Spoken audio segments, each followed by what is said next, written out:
Então vocês estão achando aí que o novo Coringa com a Arlequina Lady Gaga tá meio espalhafatoso? Imagino que seria o Corvo com o Michael Jackson. Acho que seria um pouco exagerado, né?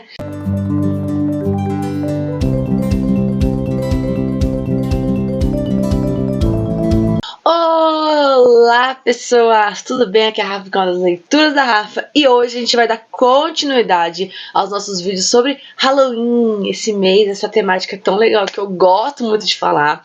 E aí esse mês eu planejei alguns vídeos diferentes, a gente fala de alguns autores, de algumas HQs, filmes, né? Já tem a tag aí de Halloween bem legal, se você ainda não viu o vídeo anterior, então volta lá, assiste, deixa um like.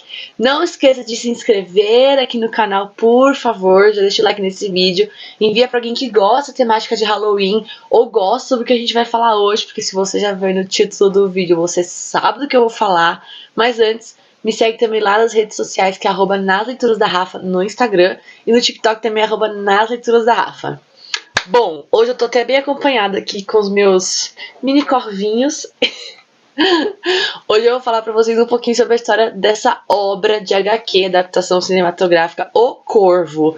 Eu gosto muito dessa obra, principalmente por causa do Brandon Lee, que é o ator principal aí. É um filme que tem uma história um pouco triste por trás, né, de toda a concepção, tanto da HQ quanto do filme. E aí, recentemente, este ano, saiu uma nova adaptação cinematográfica para os cinemas. Eu não assisti, eu já comentei um pouquinho sobre isso aqui com vocês.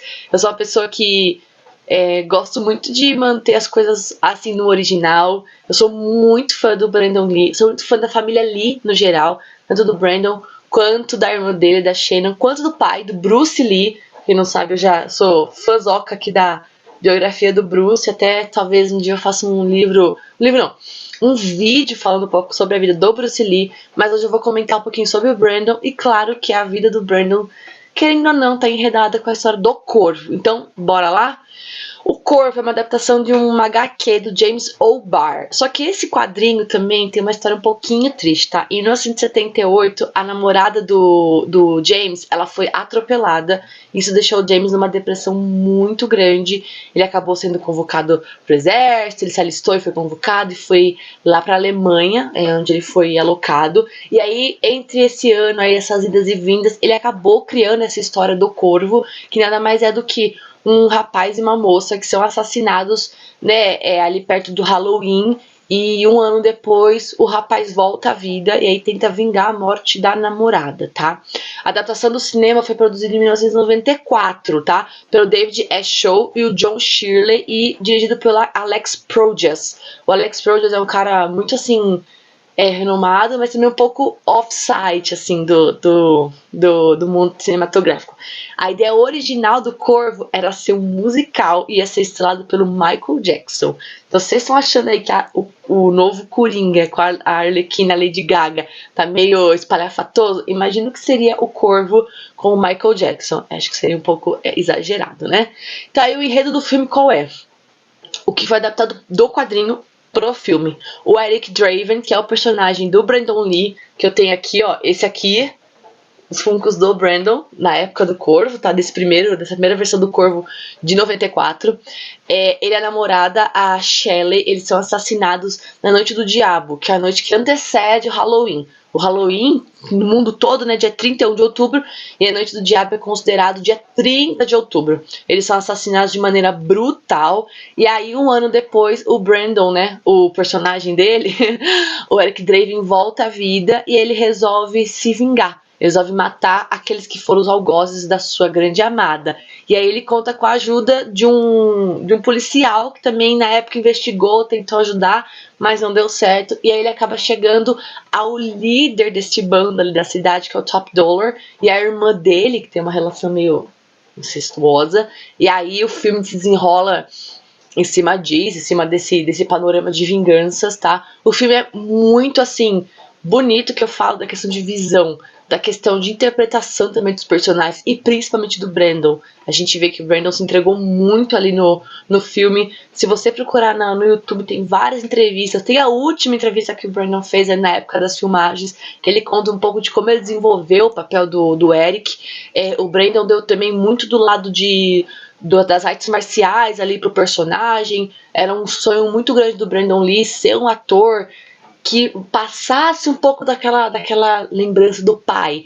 Ele não queria ser só lembrado como o filho do Bruce Lee que luta Jeet Kune Do, que foi a arte que o Bruce Lee inventou, né? Ele queria muito ser um ator assim mais profundo, ator talvez de romances, e nesse filme eu acho que o Brandon conseguiu juntar um pouquinho das duas coisas. Conseguiu juntar ali um lado meio artístico, um lado de luta, sabe assim, um lado profundo dele. Pra mim, a cena que ele renasce, né, que é a cena que ele sai do túmulo, é uma das cenas mais tristes, assim, do filme, mais bonitas. Porque o Brandon ali dá um grito, assim, sabe, de quem tá voltando a respirar, mas quem tá dando aquele grito, do último grito da morte, ali antes dele realmente morrer no filme, né. A morte do Brandon Lee aconteceu quase nos fins da filmagem, faltava mais ou menos 10 dias para acabar as filmagens do filme, e foi exatamente na cena em que o Eric Draven morre na filmagem, tá? O que aconteceu foi que na cena, o personagem do... deixa eu pegar o nome aqui, do Michael Mace, o fanboy, dá um tiro no Eric Draven. E aí o Brandon Lee tava com um saco de sangue cinematográfico e tudo mais. E eles fizeram um primeiro shot de um tiro mais de longe, que saiu um pouco de pólvora. E aí o armeiro limpou a arma e deixou a arma ali. Quando eles resolveram fazer essa segunda cena de um close mais de perto, quem foi limpar a arma não foi o armeiro, foi um assistente. E aí, sem querer, ele deixou cair um projétil. E aí, na hora de filmar, quando o Michael Mace atirou, realmente a bala saiu, realmente houve um disparo. E aí o Brandon Lee caiu, né? Começou a sair muito sangue. E na hora da filmagem, todo mundo achou que estava tudo certo, que estava rolando como realmente era esperado. Só que passou alguns minutos e o Brandon Lee não levantou. E aí o pessoal percebeu que tinha alguma coisa errada. E quando foram ver, a bala pegou muito perto da aorta. O Brandon ficou quase 20 horas em cirurgia, tá? Esses detalhes mais, assim, da morte dele... não tá no livro do Bruce Lee, tá no livro Seja Como a Água, que é o livro que a Shannon Lee, a irmã do Brandon, escreveu sobre a filosofia de vida do pai. E aí ela cita um pouquinho desse período tão difícil para a família que foi perder o Brandon. E aí ele acabou falecendo 20 horas depois. O Brandon tinha 27 para 28 anos, ele tava noivo, ele ia se casar em setembro daquele ano, e foi uma perda imensa para a família e também imensa para o cinema, porque o filme já falava muito dessa questão da morte, do amor, e o Brandon morreu ali naquela cena que o personagem dele estava tentando defender a noiva. Depois da morte, o diretor, o Alex Projas, tentou interditar o filme, e aí o pessoal falou, não, vamos terminar o filme em memória do Brandon, em memória do grande papel que ele estava executando ali, e aí faltavam poucas cenas, eles usaram um dublê de corpo, até um dublê de rosto também do Brandon, deu tudo certo. Eles finalizaram o filme e essa cena do Brandon, do Eric, né, morrendo pelo tiro, foi substituída pelo Michael Mace atirando uma faca no Eric Draven. Então até ali na cena você vê jogando a faca, não mostra muito bem ali, porque não é mais o Brandon Lee que tá ali, tá? Já é um dublê.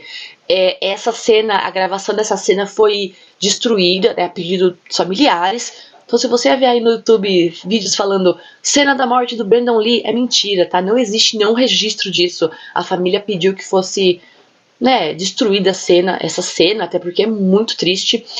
O Michael Mace, né, o ator que fazia o fanboy, ele foi inocentado, porque coitado, o cara não tinha nada a ver com a história. O assistente do armeiro também foi inocentado. Muito parecido com aquela história que a gente teve aí recentemente do...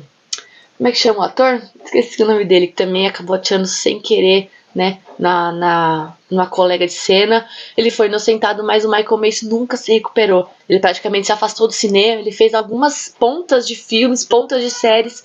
Se você quer saber quem é o Michael Mace, quem é fã de Supernatural, talvez lembre dele naquele episódio que o Dean ganha um pé de coelho e começa a ter muita sorte, e aí começa dois caçadores ir atrás do Dean e do Sam, e aí o cara vai atirar no Dean, e aí o Dean lança a caneta entra dentro do buraco da arma, e o Dean fala, eu sou o Batman. Aquele rapaz loiro ali, aquele senhor loiro, é o Michael Mace. E, infelizmente ele faleceu tem uns 2, 3 anos, e a família fala que ele nunca se recuperou. Ele se sentiu culpado pelo resto da vida, apesar da família ter totalmente inocentado ele, né? Dentro das crenças ali da família do Bruce Lee, eles entenderam que o Brandon cumpriu a sua sequência de vida, né? Completou o seu ciclo, deixou sua mensagem na Terra. E para quem gosta ou gostaria de acompanhar um pouco mais sobre o legado que o Brandon e o Bruce Lee também deixou, às vezes eu confundo o nome dos dois, pode seguir a irmã dele, a Shannon Lee. Ela posta muita coisa sobre os dois, né? Ela que ficou responsável pelo legado do pai e do irmão. E se você quer seguir o Instagram do Brandon Lee, também existe. É a irmã que administra e ela posta sempre muitas frases assim, inspiradoras sobre o Brandon, que ele foi esse cara muito inspirador. Algumas curiosidades do filme em relação ao Brandon e a noiva dele, Alyssa Hunton. No final do filme tem uma frase, né, for Brandon and Elisa, para Brandon e a Elisa, que eles iam se casar em setembro daquele ano, no México. Mentira, eles iam casar em abril de 93 no México, tá? E aí fizeram essa homenagem e no momento que o Eric renasce, ele volta ali pro apartamento onde ele foi assassinado junto com a Shelley, com a noiva dele, ele começa a mexer na penteadeira da Shelley e aí ele acha algumas fotos. Tem uma foto, eu vou deixar aqui, tá? Caso vocês tenham curiosidade de ver. Tem uma foto que tá o Brandon de frente pro espelho, tem uma moça com vestido de noiva meio branco, assim, de costas. Aquela foto é real, aquela foto realmente é o Brandon e a Elissa. Foi uma foto que eles fizeram no dia do noivado deles. E aí a produção resolveu incluir algumas fotos também para ficar um pouco mais pessoal. A Elissa, ela é viva até hoje, caso alguém queira saber. Ela se casou, ela tem filhos, mas ela fala que o amor da vida dela para toda a eternidade vai ser o Brandon. E recentemente, quando a gente teve esse outro crime aí dentro de sets com tiro e tudo mais, ela falou que era inacreditável, tantos anos depois da morte do Brandon, a gente ainda correr esse risco, né? Os atores ainda estarem correndo o risco de tomarem tiros que não deveriam existir, né? Eu realmente acho que a indústria cinematográfica avançou muito pra gente ainda ter armas de verdade dentro do set. Talvez naquela época, em 92, né, a gente não tivesse tecnologia o suficiente para evitar a morte do Brandon.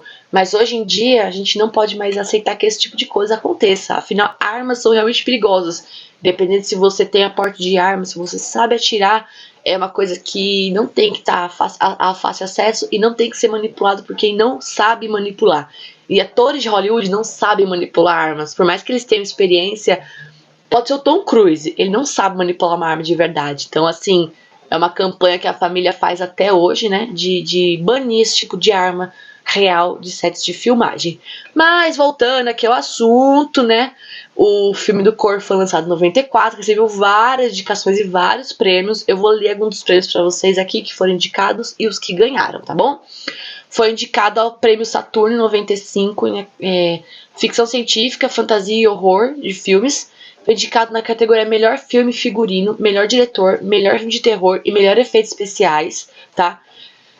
Foi indicado no MTV Movie Award 95 de Melhor Filme e venceu a categoria de Melhor Canção do Stone Temple Pilots e também foi indicado nas categorias de Melhor Ator por Brandon Lee e Melhor Filme também dentro do MTV Movie Awards, tá? Sobre a trilha sonora do Corvo, é uma trilha sonora de rock leve, pesado, meio hardcore, punk rock, não sei dizer muito bem, mas eu gosto muito. A música principal é do The Cure, é incrível, então procurem aí no Spotify, vou deixar aqui embaixo o link pra vocês, tá?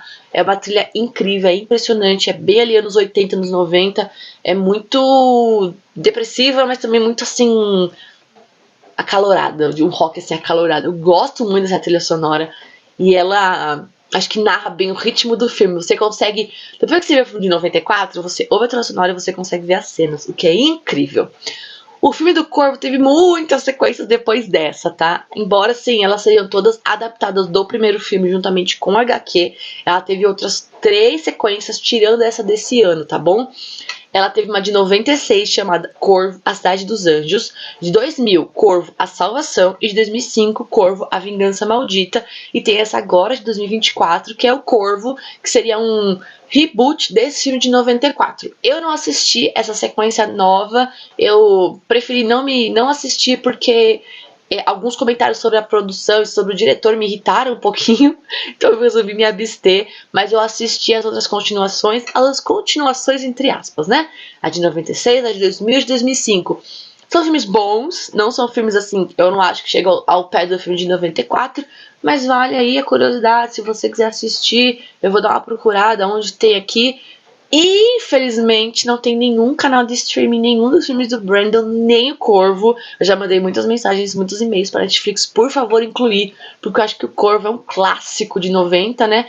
E há quem diga que o Corvo também pode ser considerado um dos primeiros filmes de super-heróis dessa nova era, que a gente entrou ali em 2000, né? Tem gente que fala que é o Blade, o primeiro filme de super-herói, depois veio X-Men, mas muita gente considera o Corvo como um dos primeiros filmes de super-herói, já que hoje em dia ele seria considerado um anti-herói, já que ele é um cara que mata vilões, né? Então, tipo, ele seria um vilão que mata vilões, então ele seria um anti-herói.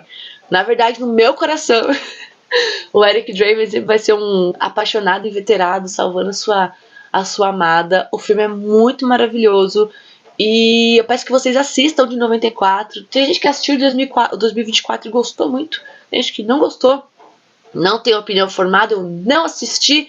Muita gente me criticou por isso, falou, como é que você pode falar que uma coisa é ruim se você não assistiu? É que eu acho que existem certas coisas que a gente não precisa mexer. E por mais que o diretor fale que não houve intenção em cobrir ou apagar a memória do Brandon Lee, eu acho que esse é um filme um pouco pesado de se refazer, sabe assim? Eu acho que é um filme que a família evita mexer, evita pensar sobre esse filme. Acho que você sair na rua e ficar vendo o nome ali, acho que revive muito a situação que a família viveu. Eu sou fã, eu sempre vou ser fã, sempre vou defender, né, os meus ídolos, e infelizmente, pra mim, não deu. Eu não vou assistir. Mas se você assistiu o Corvo de 2024, você gostou, põe nos comentários, quem sabe daqui uns 10 anos eu assista, né? Vai saber. Gente, é isso. Eu fui bem dinâmica aqui no vídeo, porque eu sei que muitas pessoas não curtem muito esse tipo de filme, meio de terror, meio dark, meio sombrio, não sabe muito bem o que é. Mas o Corvo é um clássico filme de Halloween, é um filme excelente para assistir na Noite do Diabo, no dia 30 de outubro. Então se você não assistiu, assista. Tem aqui no YouTube dublado, vou deixar o link para vocês, que era a versão que passava no SBT. O SBT todo mês de outubro passava o Corvo. Eu assisto desde pequeno, meu irmão era muito fã desse filme, assistia várias vezes, então eu praticamente conheço o Corvo desde criança. E é isso. Muito obrigada por ter assistido esse vídeo até aqui. Se você também é fã do Brandon, deixa um like, deixa um coraçãozinho pro Brandon, onde quer que ele esteja, porque eu acredito nisso. Onde quer que ele esteja nos vendo, ele fica muito feliz a gente poder continuar falando e perpetuando a memória dele. Um super beijo, até o próximo vídeo de Halloween. Tchau!